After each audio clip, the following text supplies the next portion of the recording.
I'm talking about people, it's going to be the next Miami, like all of this. I'm looking at the Isles of Tampa and all these huge projects. A terrible experience with this property manager, ended up firing them. The property sat vacant for like 3 months. Just every lesson learned across the board. That hustling phase of building up the rental portfolio, like how did you do that? The metric that I look at the most is time value of money. I mean, some of these rentals I made like a 200% annualized return. Making sure that you're aligned with the right people and partnering with them. And as a limited partner, whether you're just putting your capital. Are you paying for whatever he needs that $50K for? Or how do you get him the cash? James, officially welcome to the Wealth Juice podcast. Corey and I are so excited to have you on the show, man. We appreciate you joining us today, and we're excited to share your story with our listeners. Awesome. Thanks for having me on. I'm excited to dig in. Absolutely, man. So take us back. I know it's been a while, but maybe, I guess we could start ground zero, like who you are, where you're from, and then kind of walk us into your real estate investing journey. Yeah, sounds good. I'm James Lascara. I grew up in Charlotte, North Carolina. Went to the Naval Academy for college and spent 15 years in the Navy. Got started in real estate, bought my first house in 2014. So it was a little over 10 years ago, and immediately started house hacking. Realized there's huge benefit to that because you're getting somebody who lives in the house. You have to live somewhere. It helps pay down that mortgage. And if you do it right, you can basically live for free. Moved to Tampa in 2019, where I currently live, and really took my foot and stomped on the gas pedal starting in about late 2019, early 2020. Really got involved at that time in value add rentals. So like for context, I picked up 7 rentals in 9 months in that period. And then from there, just started growing more and more real estate businesses based on strategy. Love it, dude. Let's talk a little bit about Tampa. I didn't know if I was going to ask this question, but as soon as you said it, it made me think. Like, I know Tampa since 2023, and like the explosion of, like, I'm talking about people, it's going to be the next Miami, like all of this. I'm looking at the Isles of Tampa and all these huge projects that are like they're working on, some they're stalled, but it's just like such an influx. Talk about the changes that you've seen since 2019. So like 6 years since you've been there. Because Tampa used to be like people used to make fun of Tampa as if it was like a trashy place. And I remember that from like 2016, 17, 18, like who wants to go to Tampa? Now you can't get enough of it. At least that's my interpretation.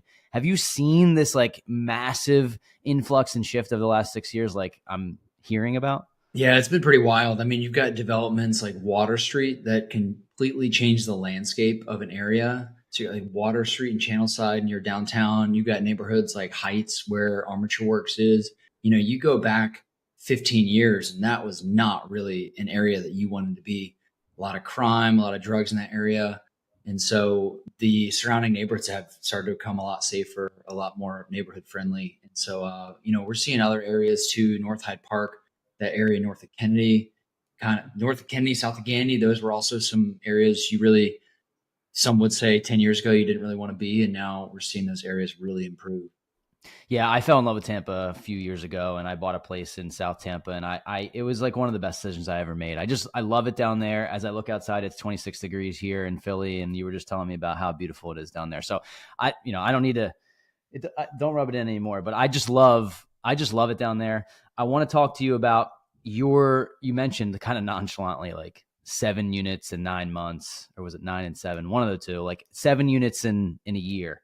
What was your strategy to acquire that? I know you've since sold some off. You're in the development game now. You run a mastermind, an in-person mastermind, but taking us back to like that hustling phase of building up the rental portfolio, like how did you do that? I guess is my question. Yeah. So I tend to think that some of my biggest lessons in entrepreneurship actually come from missteps, because the missteps usually teach me something, and that teaching factor is the lesson. And so when I moved to Tampa from Virginia Beach, I had done some house hacking that went pretty smoothly, but I never really looked into what it would take to rent out a unit that's like I'm geographically distant from. And so hired the first property manager I interviewed with, didn't even interview other people. You guys know how the story goes. So I'm at a distance, having like terrible experience with this property manager, end up firing them. The property sat vacant for like 3 months. Just every lesson learned across the board about, basically owning rentals from a distance and verifying, like vetting the strategy that you're doing. And I remember thinking really distinctly around the turn of the year, this is like early 2020 at this point, I was like, I'm not dumb. Like I just didn't equip myself with the right knowledge to be making, I made a lot of really bad assumptions based on poor information.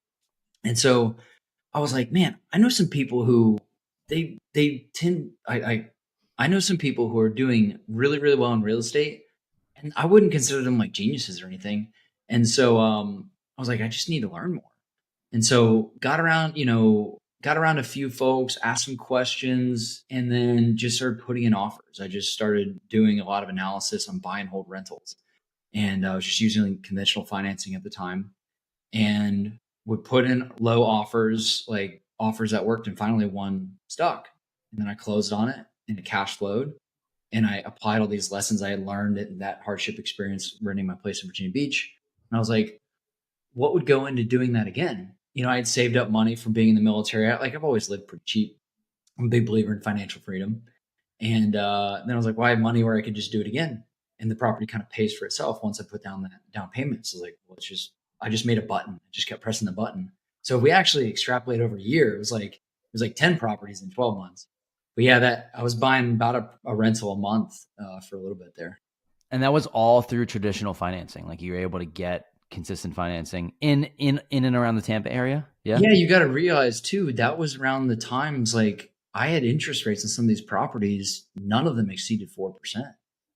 So I was getting interest rates like even on rental 2.99 to like 3.8 kind of range. And so it wasn't too hard to get them to cash flow. I bought them right at that paper thin threshold of where they'll still qualify for financing, but I need to do a little bit of work to them.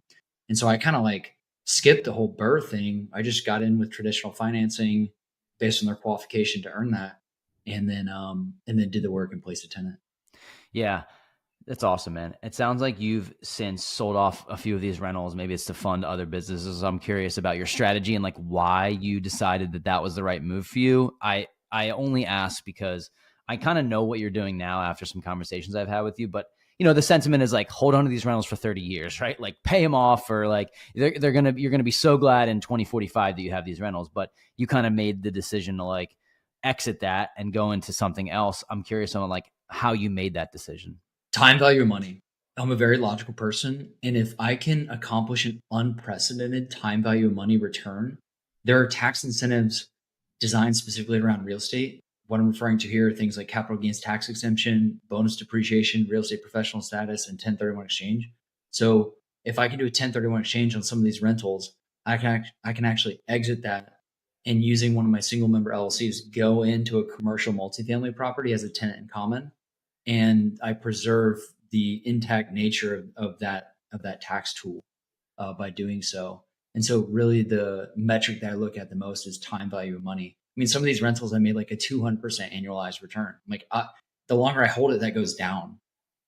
Yep, that totally makes sense. Like having something like also your return on equity too, like, if you have a bunch of equity in a property and it's making you X amount in cash flow, as an example, one of the decisions I made to sell my first rental is I had it for 3 years and I was thinking like hold it forever too, but it was making me on average over that 3 years, $300 a month in cash flow, but I had $130,000 in equity. And I'm thinking, can I make this, that return on equity is really low. So can I turn this return from that 130 in there into more cash flow? And I ended up doing that. So let's pivot now to like your development. That's like the next thing that you got into. That's kind of what you're doing now. How did you learn about development? It seems to me from an outsider, Ryan and I are a general partner on a ground up development projects, but like we're not involved in the day to day. Like we understand it from afar. I couldn't build a house if you asked me to build a house. So I'm curious about like your pivot into that and what intrigued you about it and why you decided to go down that road. Yeah, that's a great question. So I was moving at the time I was doing this. I don't know if I'll keep doing this, but I was moving every 2 years for the capital gains tax exemption. And so in late 2021, when I moved into my new house, I was like, like if I do the numbers, the builder bought this lot for like 200 and their cost to charge me. So that's really cost plus. Like if they charged me to build this model would be 400. So that's 600. Add some holding costs and stuff in there. That's 50. But they sold that to me for 850. And then it appraised for 1.08. I'm like, there's a wedge of equity to be had here if you do it right by forming an equation where you can put the land and the build, the right thing together and overseeing that project to completion. And so that's what kind of like, that's the math of it. That's how I realized that it was possible. Definitely takes the right market. Definitely takes doing it in the right area within your market. And so that's what initially was the catalyst to get me involved in that. And then started learning more and more about the best uses of land and how you can rezone things for different land use. And once I did a few projects with that, I mean, it just kind of took off. So last year we constructed just 4 units and touched a few other. I think to date in my development business we've touched 16 projects. So sometimes that's just land. Like we'll acquire off market land and sometimes sell it to a builder. I'll count that. Right now we have 5 residential developments and 1 pretty big commercial multifamily one down in Bradenton. That'll be like 30 units. Got it. So that's basically your active income. You're buying these lots, you're building, and then you're selling it off. Can you give me an example on the math and how that works on one? Like what, maybe if you went through a full cycle on one, or just an example of what would look like a good deal in your area. I wouldn't even know like how to evaluate that candidly. So like, talk to me about what buying a lot would look like and how you know if it's a good price, and then just give me some detail there. Yeah, for sure. Do you want to talk just entitlement, or do you want to talk like taking it vertical? If you taking it vertical would be awesome. If you could just give me the full picture. Yeah, I'll give a really simple one. We did one in Tampa Heights last year. I think I acquired the lot around 200 and the build cost was, let's see, I think 450 to 650. I would put our holding costs and maybe site work and soft costs around 50. So that's, what is that, 700? So it's like 200 plus 450 plus 50, that's 700. And we sold it for 840, I think. So we made about 120 or so $1,000 in 9 months for that. So in that example, James, what does the financing look like on that? So are you like 10, 15% down on that 450, or like, do you have to fund, are you funding the whole thing in cash? Like, I just don't know how it works from a. Yeah, it's a good question. So typically you'll be buying the land cash because most lenders can't close on debt until you're permit ready. And you have a latency period between when you own the land and when you're ready to actually build, putting together all the plans and submitting for permit. And so typically your range for like loan to cost will be somewhere between 65% on the low end and maybe 80% on the high end. So on that one, we're probably 75 or 80%. It's also different kind of products. Like you go with a bank product, they're going to take forever to underwrite, and they're going to be much stricter at underwriting you, and they might be able to close in like 8 weeks. And rates on that, you're probably about prime plus a half. So around the time, I think we're 8.5% interest only payments, probably like 18-month term, and then maybe a point up front. Versus like you go with a more traditional hard money, they can literally close within a week, but you're going to be paying 11, 12% and 2 points. So kind of like different strokes for different folks. On that one, we actually did go hard money because our bank contact was like, yeah, we want to see you complete more projects before we finance another one. And that was a rug sweep. Like that caught us flat footed. And so pivoted to somebody actually in our mastermind who did the loan. We closed like literally in 5 days, which was wild. And it's exactly what we needed. I got one for you. So now that you kind of transitioned a little bit into the mastermind group, I know you have a big group down in Tampa and built out a community of a lot of like-minded individuals that are, looking to invest in real estate. Can you talk to us about how that community started, what brought the idea up, and then you were like, okay, this sounds like a good vertical for me. And then also just talk about the importance of getting around the right people and networking. Oh, it's everything. I'll answer your last question first, if that's okay.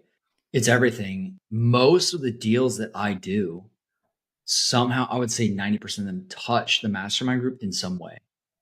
Like almost every deal that I do touches the mastermind group in some way. I'll give you a few examples of deals we're doing right now.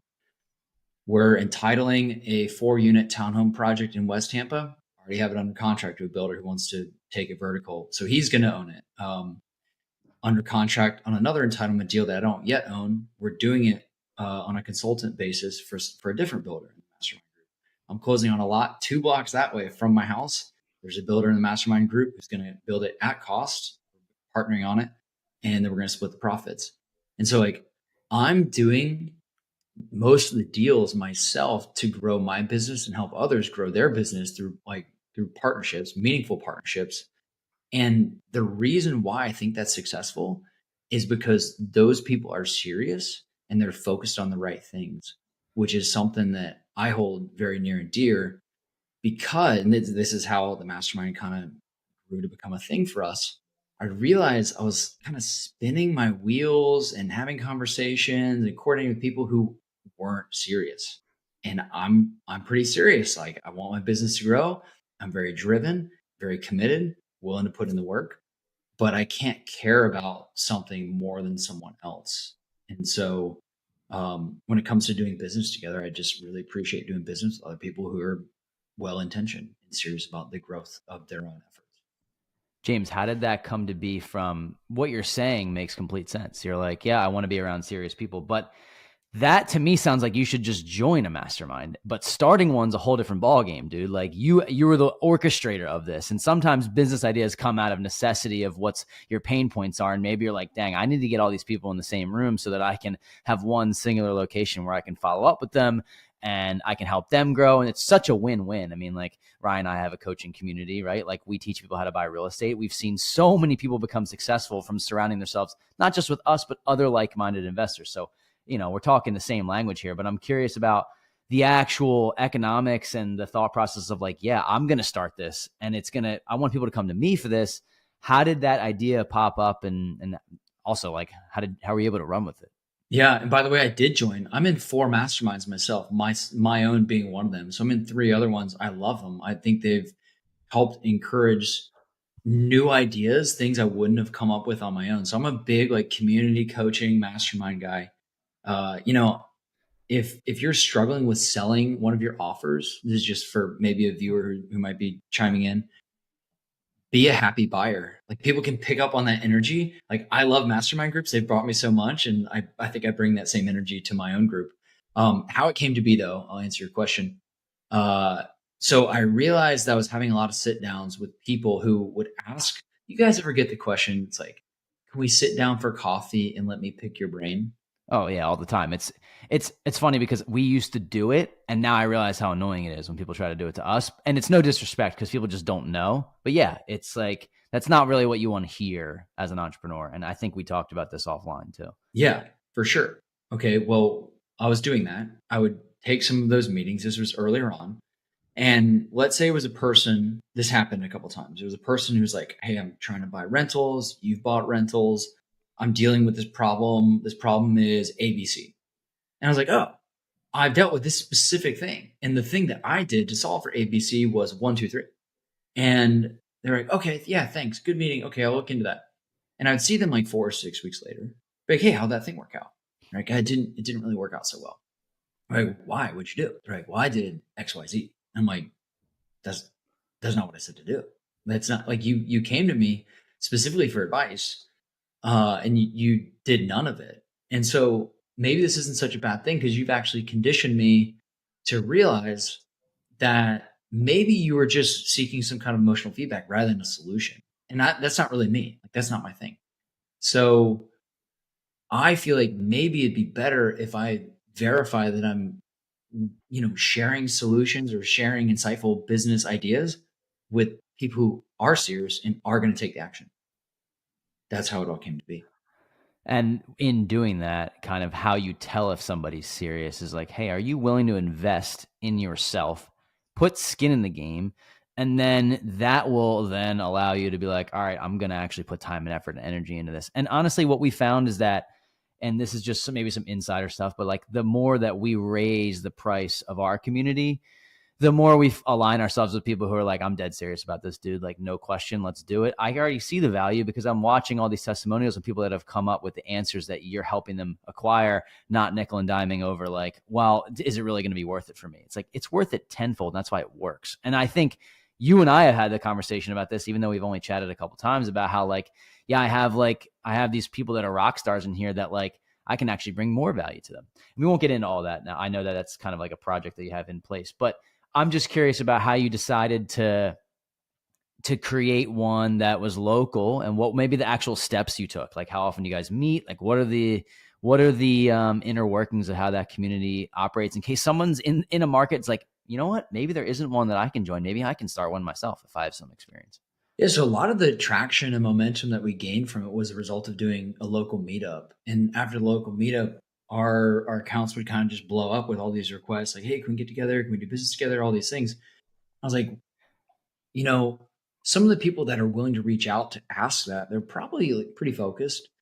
And so what if we just kind of create a room for more serious people that's invite only, and it's vetted, and create kind of an ecosystem where people can collaborate together. So the first part is that local low cost or free meetup is what we did. And then as far as what people get within the mastermind, we do a once a week Zoom call. It's always on a different focus topic. And then we do a once or twice a month in-person event.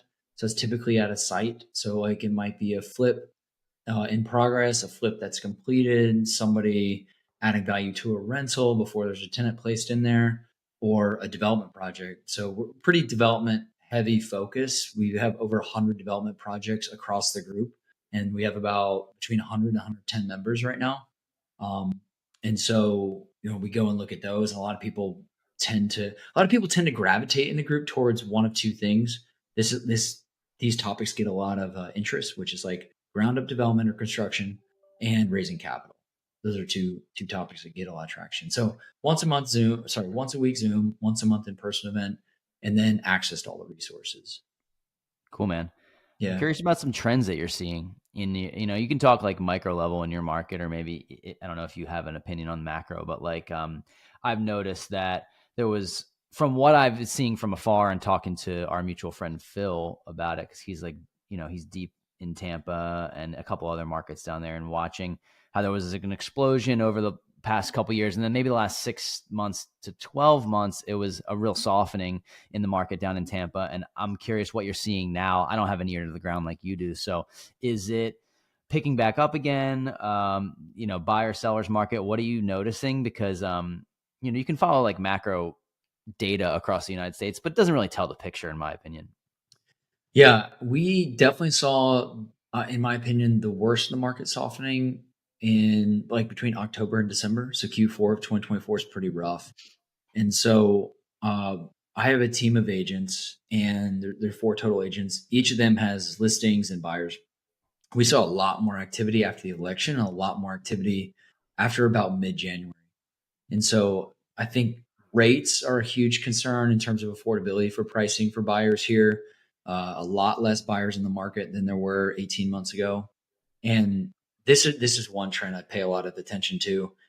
If you're listing a property here and you're like, let's see what we can get, you're going to have a bad time. Like, you need to be very aggressively and I think come below the comps and generate a lot of interest in your listing up front the first 2 weeks.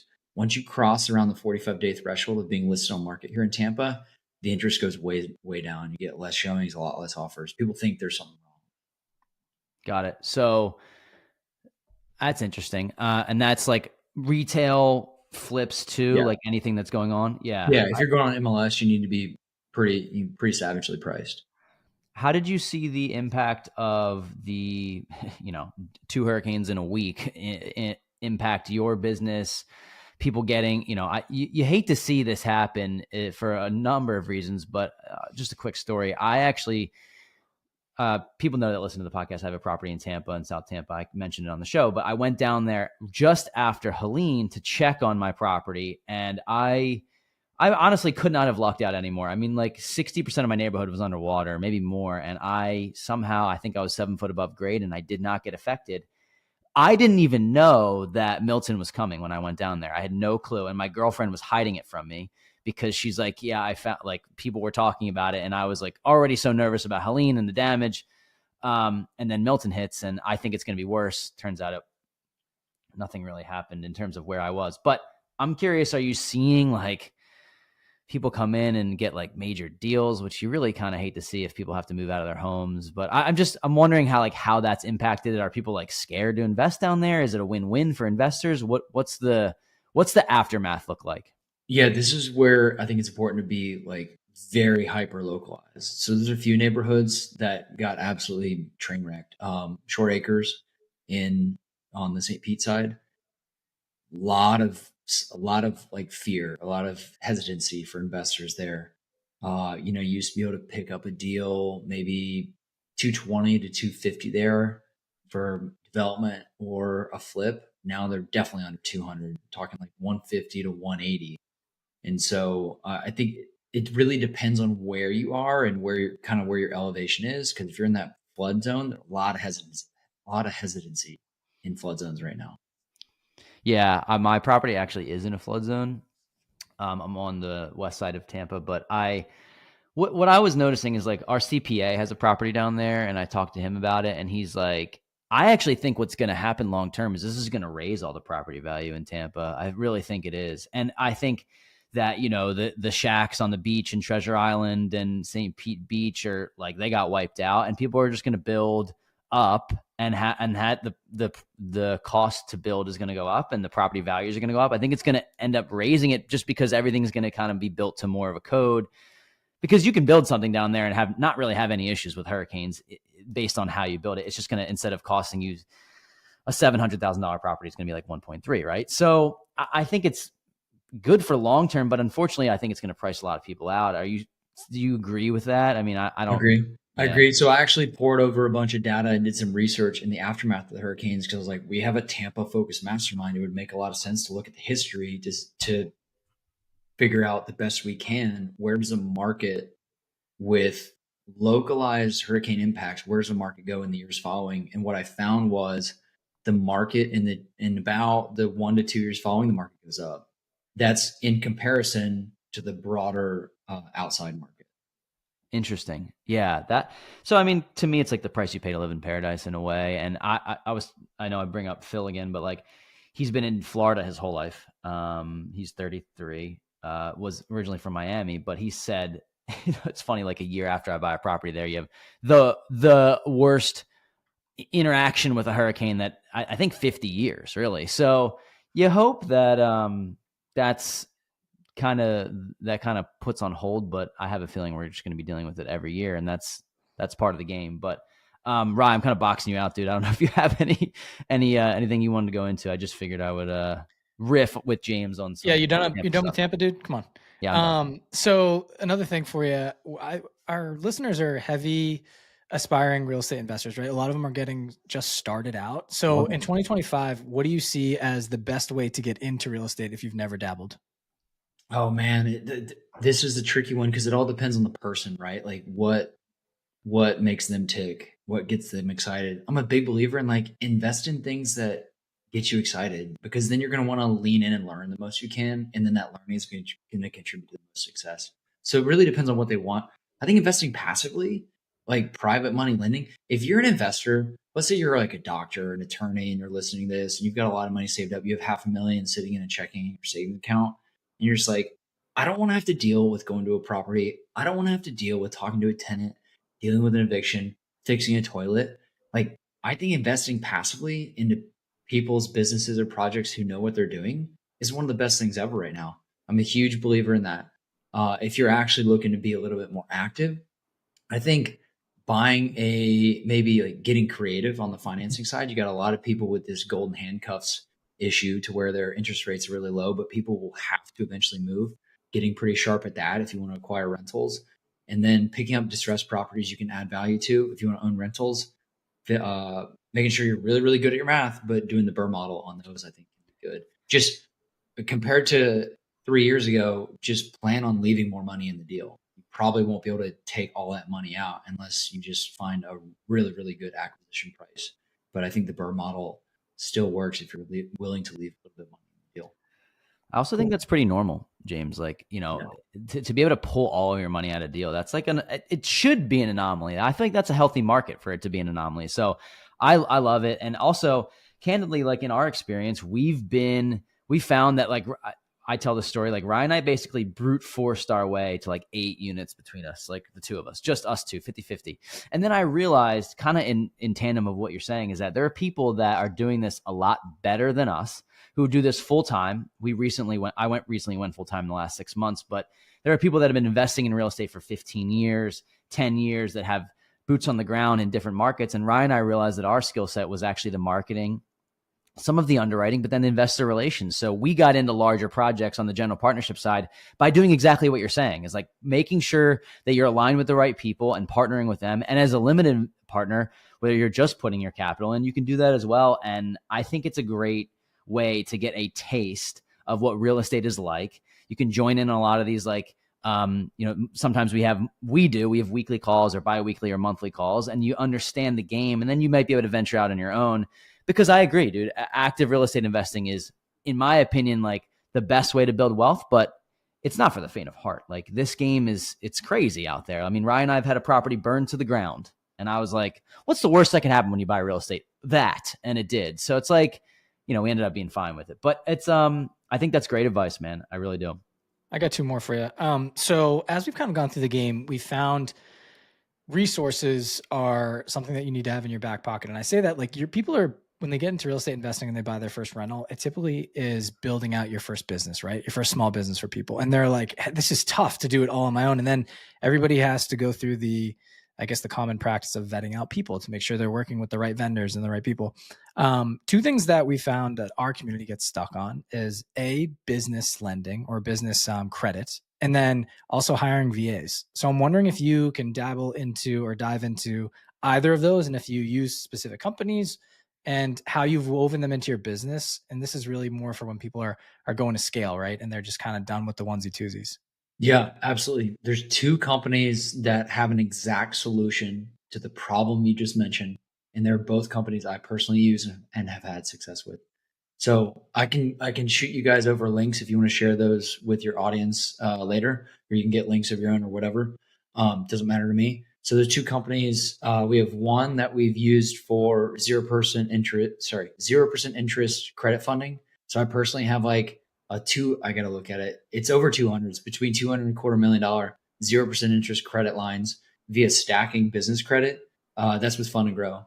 And then I have two VAs personally, actually three, two in my primary real estate business and one in an adjacent business that we source through Hire Train VA.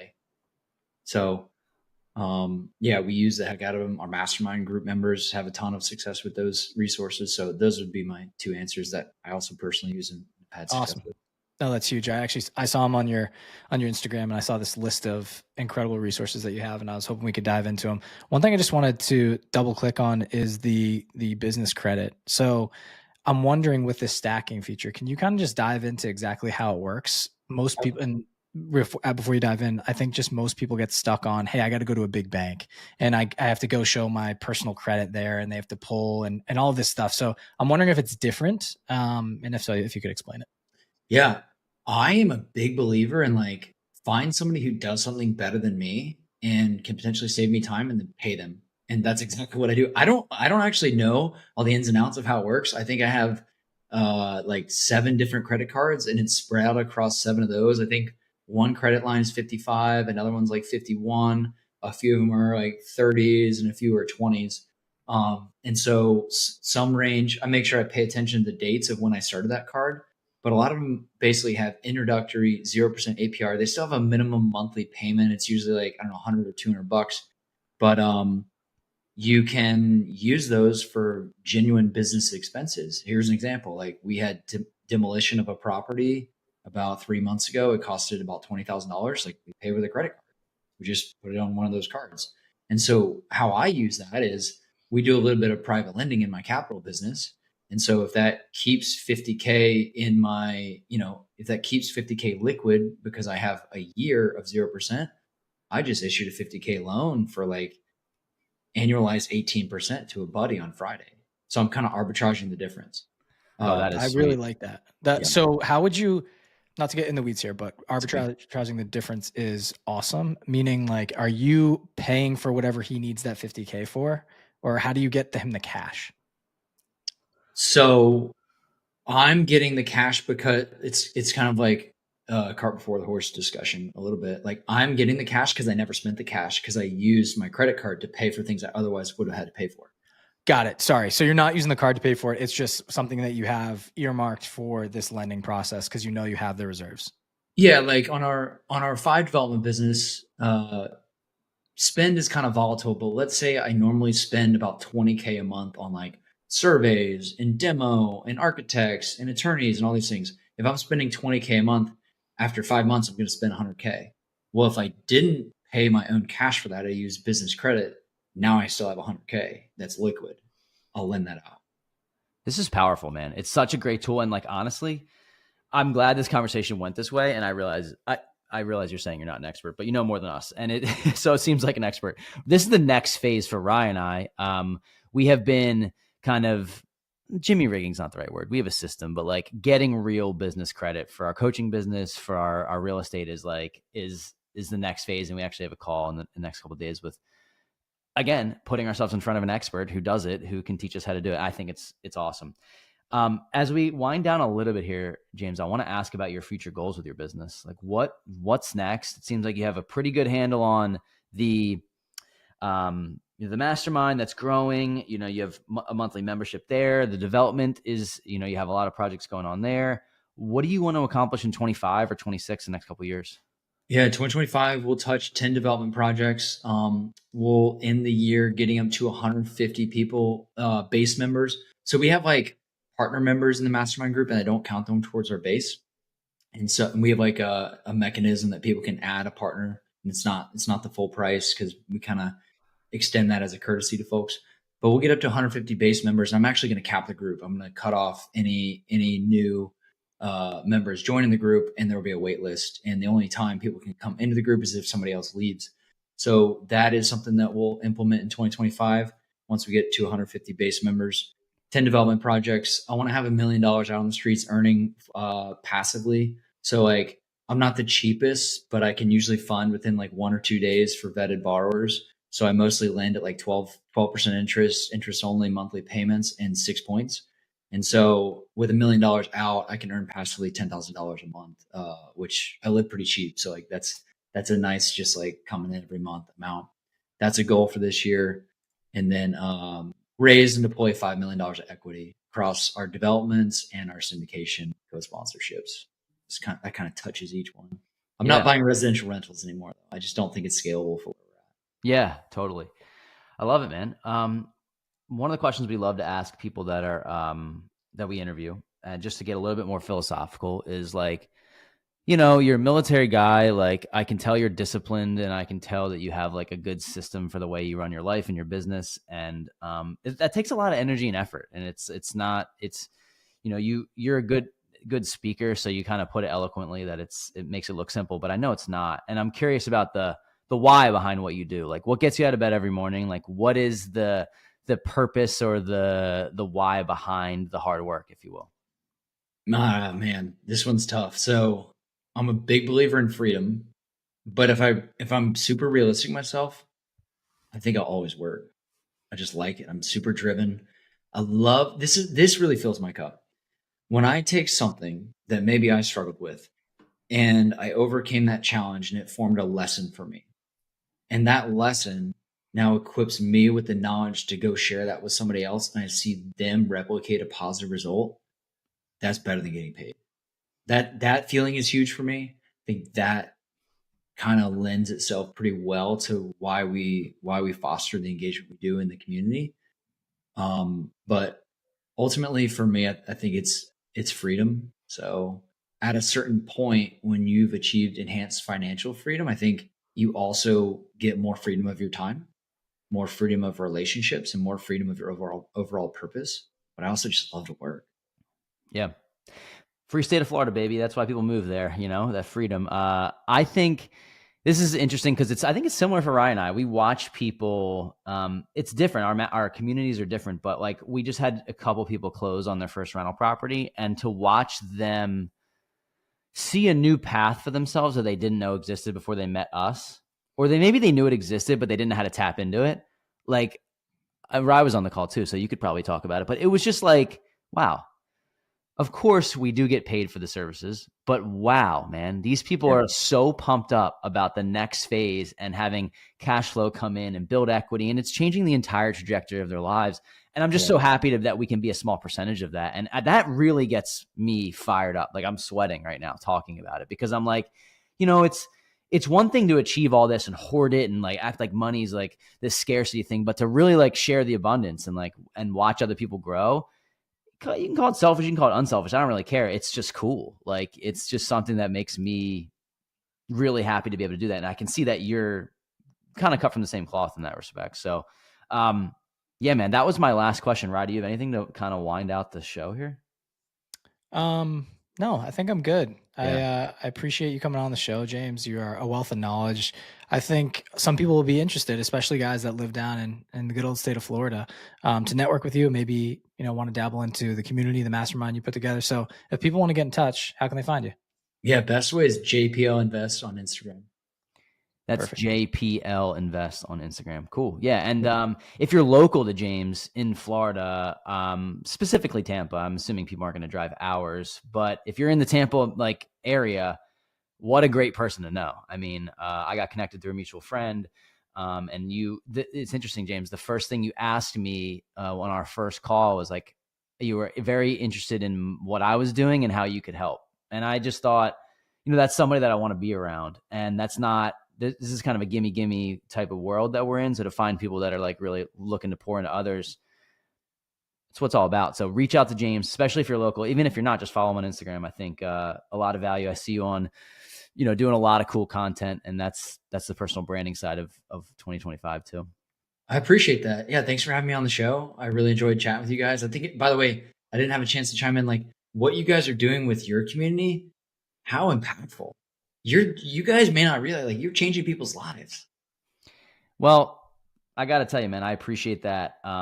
We set out to do this because we just know how much a mentor would have impacted us in the beginning. And I realized that I'm like, watching people have it's us, they seem like basic questions, but they're like moving mountains questions for some of these people. So I appreciate that. That means a lot. I think people are seeing a lot of value from it. And you're doing the same, not the same thing, but you're doing something very similar. And I just know from people that I've met that are in your program, like how valuable it is. So thanks for doing what you do, kind of moving the investing community forward. I think it's awesome. Yeah, appreciate that. We have a low cost quarterly meetup that historically we've done for free. In the future, it might be, $10 or so, but people can come to that if they're in the Tampa area. That's a good way to get connected. And then if you're in this market and you need something, I either know the person or I know the person who knows the person. And if you're serious, I'd be glad to help you. So if you're listening to this and you need help with something, let's get in touch. Let's see where I can help you. Love it. Thanks, James. Thanks, guys.